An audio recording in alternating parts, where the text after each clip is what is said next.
Hello. Are you ready to do some stretching with me? That's what I'm here to do. I'm ZGala the Art Angel. You can call me Auntie Angel if you like. And I'm here to let go of some stress, stretch the body, maybe do some strengthening, and I invite you to join me to whatever degree feels good in your body. I like to always remind you, there's not one way to do this. It's not a competition. It's really about following your own lead, finding what works for you.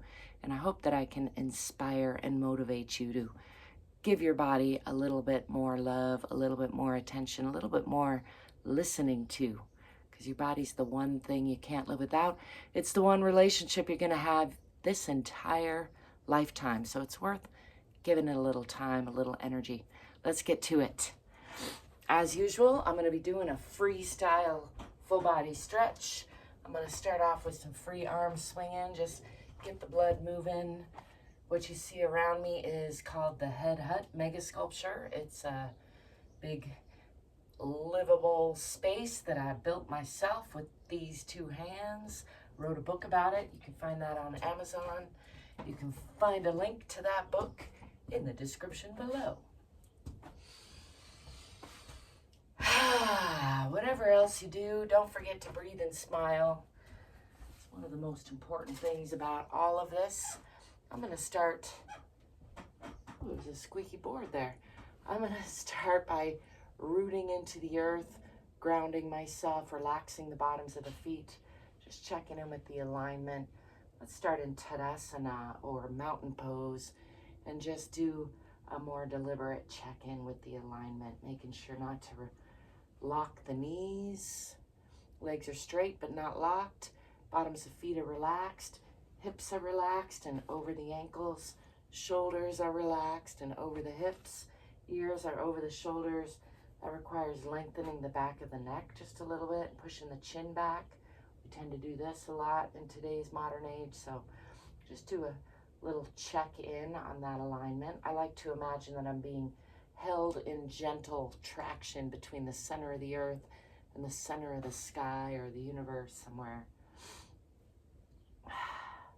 And then I'm going to step back with the left foot first, coming into a moderate lunge and pulling these hips onto the perpendicular line. So the feet are relatively parallel and the hips are relatively perpendicular, and tucking the tailbone under, looking for a nice, long, strong line through the core of the body, between the abs and the back. Somewhere in there, there's a center line. See if you can bring your awareness into that line. It's a good practice. Bringing the hands down in front and rolling those shoulders down and back, pushing into that back heel, and all the while working to pull those hips onto the perpendicular line.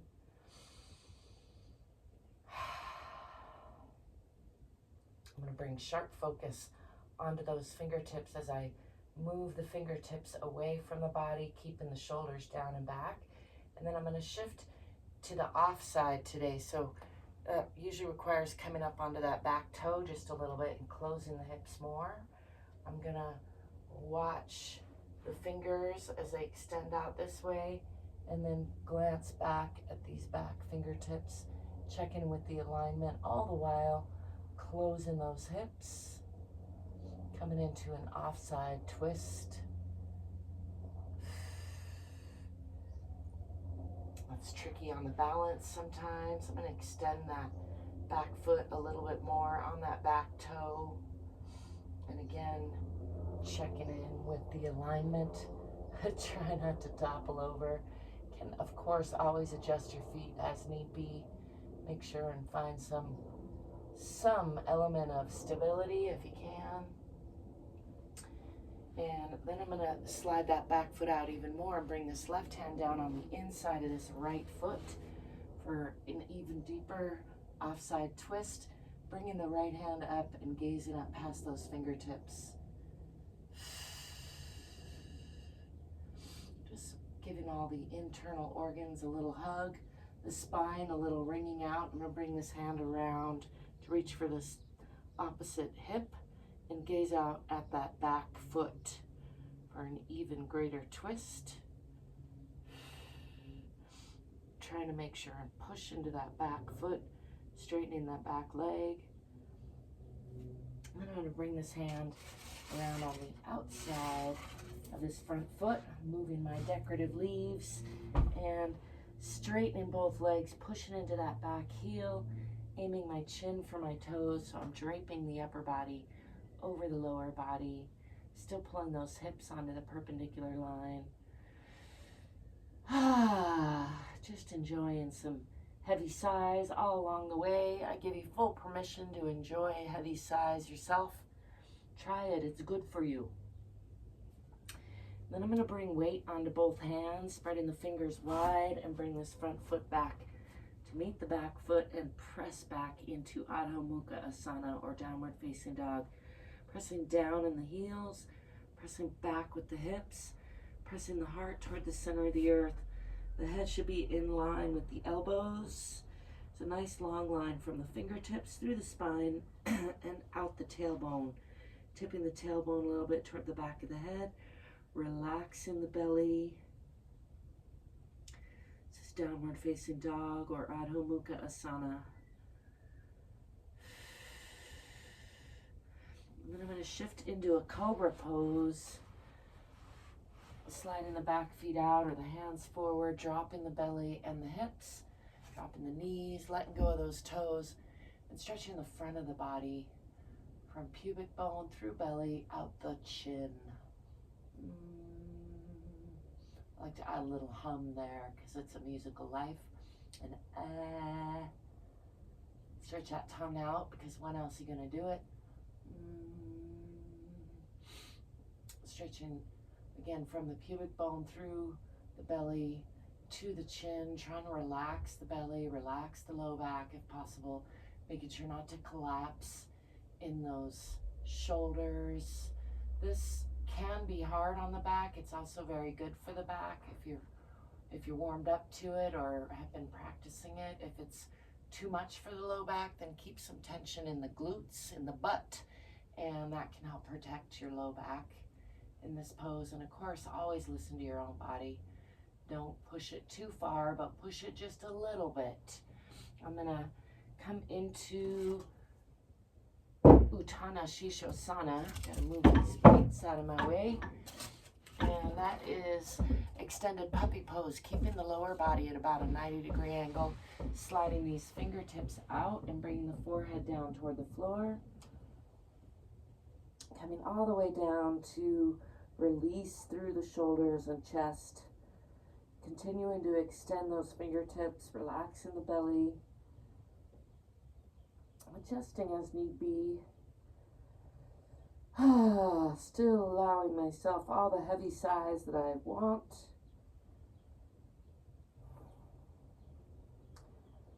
For me, that's like an intense resting pose, how I would describe it. It's very good for the shoulders and chest and arms.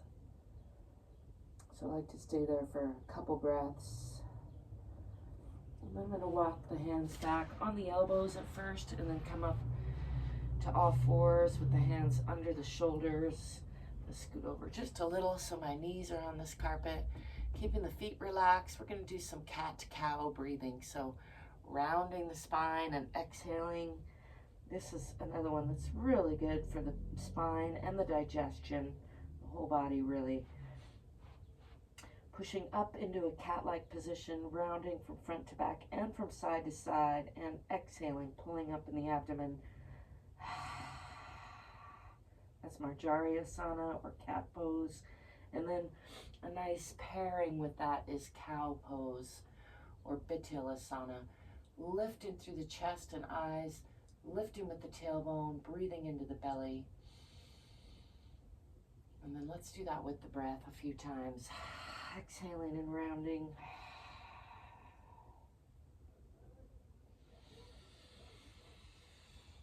Inhaling and lifting.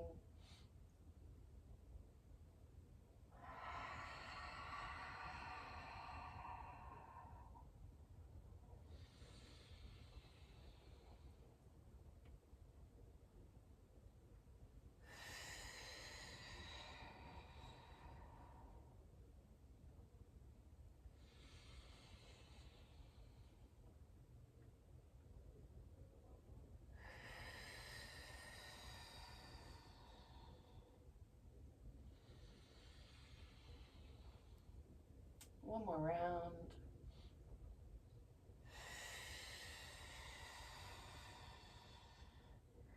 Coming back to neutral, tabletop position with a relatively flat back. Walking these hands out a little bit, tucking the toes under. Let's lift the knees and hips again into Adho Mukha Asana or downward facing dog. Pressing down in those heels, pressing back with the hips, pressing down with the chest or the heart. Head between elbows. Nice long line from fingertips out the tailbone, relaxing the belly. Let's bend the right knee and press more into the left. Bend the left, press more into the right. A couple times on each side.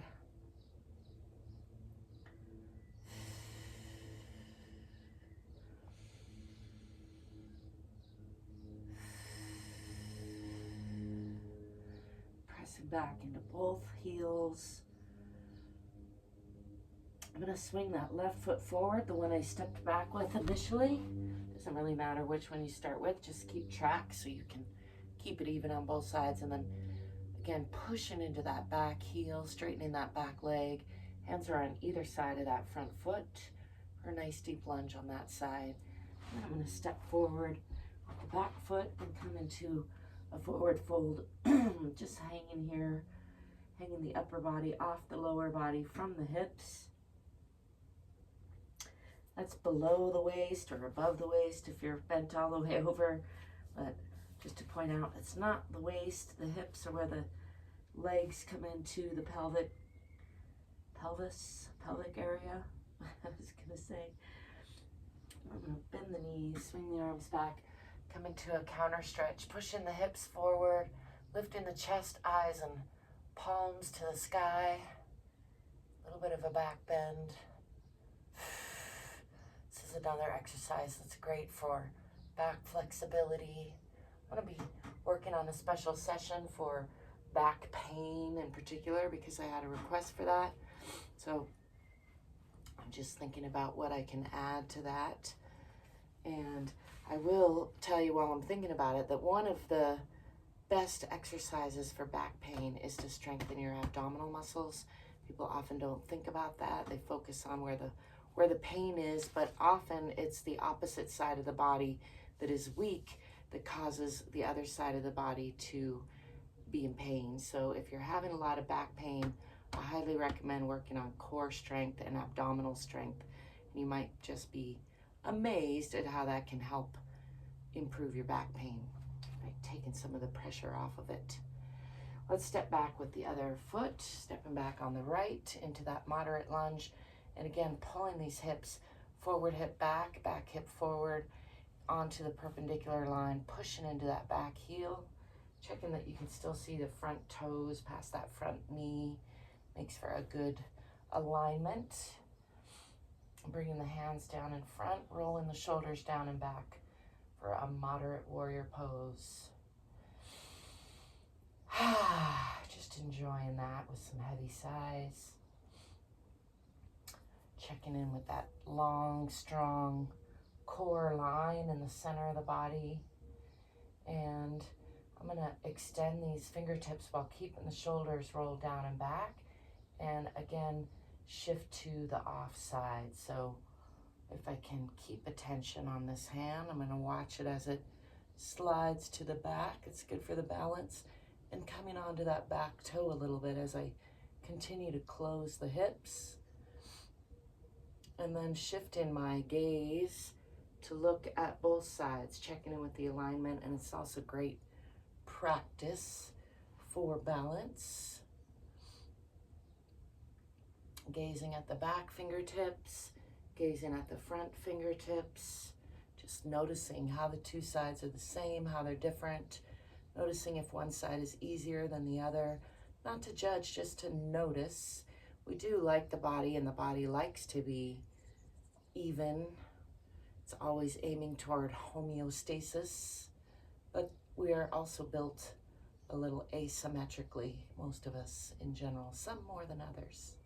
I'm pretty asymmetrical myself, so I try to make sure and focus on doing the same thing on both sides. sliding that back foot out and coming more onto the toe. I'm going to bring this right hand down on the inside of that left foot and lift the left hand, gazing up at those fingertips. Still pushing into that back heel for a nice twist, offside twist, giving all the organs a little hug, wringing out the spine.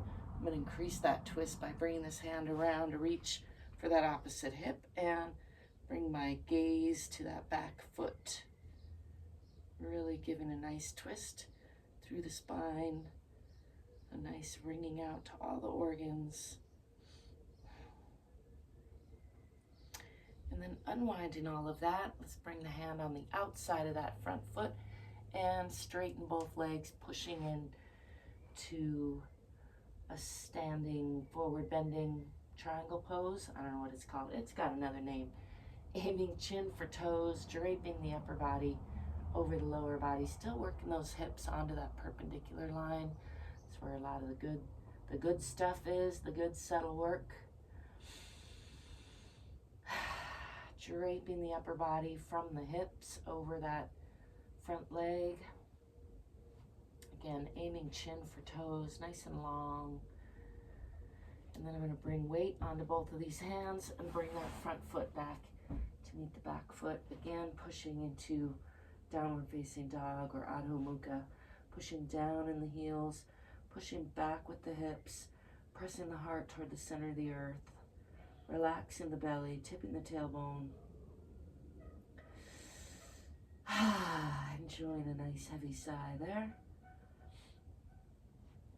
And then I'm going to swing forward into a cobra pose, dropping the knees, dropping the hips, relaxing the toes, and lifting with the chest and eyes, making sure not to sink in those shoulders. You really want to be pushing from the center of the earth through the palms, stretching the whole front of the body from the pubic bone all the way out the chin.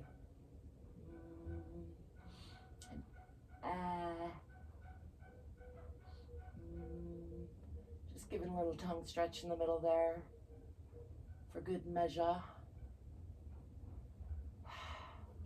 And I'm going to push back again into Uttana Shishosana, keeping the lower body at about a 90-degree angle, sliding these hands forward, bringing the forehead down to the floor, and finding a somewhat restful position there while continuing to move those hands out and out, stretching the shoulders, stretching the chest.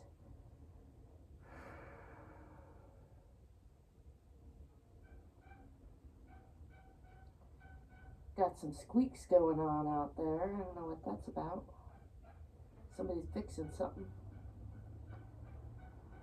Extended puppy pose is a great pair with downward facing dog. Let's go back into downward facing dog, keeping the hands not quite under the shoulders, a little bit further than that. And again, lifting the hips, lifting the knees, pushing back into the heels. I get my toes on the edge of that carpet or it slides forward. And pushing the hips toward the wall behind. Really like bowing the front of the body. It's Adho Mukha Asana or downward facing dog.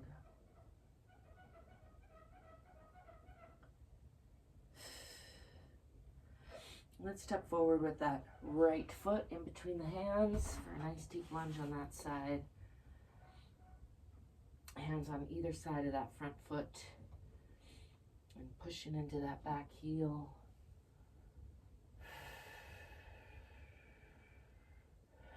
And then stepping forward again into that forward fold. Oh, I got a squeak in there.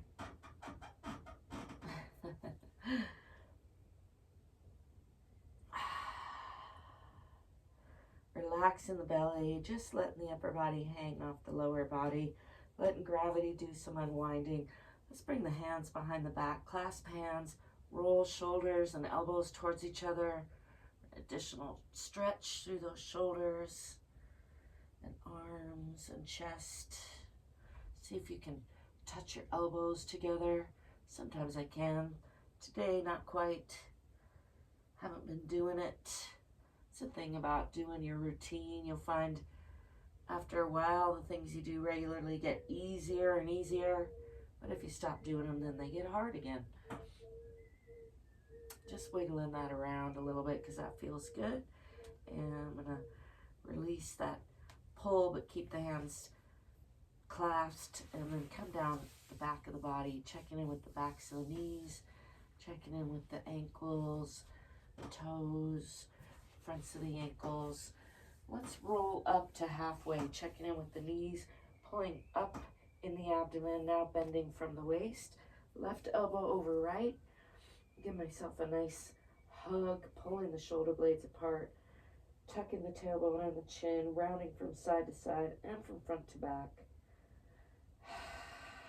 Pushing all the air out, sort of like the cat pose, only standing now. And then taking a deep breath, expanding the rib cage.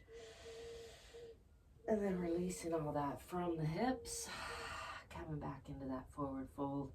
Just hanging here again, letting all that go.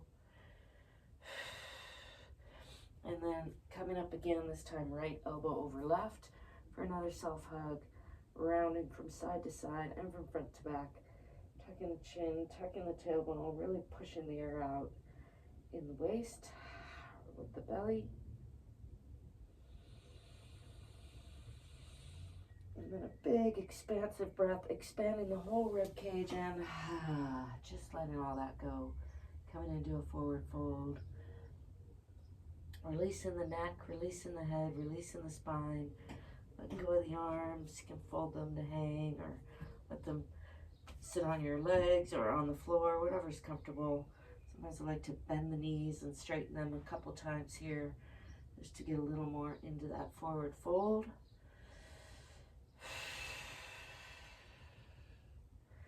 And then I'm going to roll up, pushing from the center of the earth through the bottoms of relaxed feet, tipping the tailbone first, just rolling up real slow. Checking in with the spine all the while.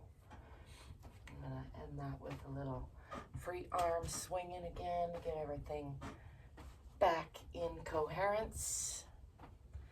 Or keep it in a more fluid coherence. I like to end with some clap snaps to check in with my nervous system and my arms.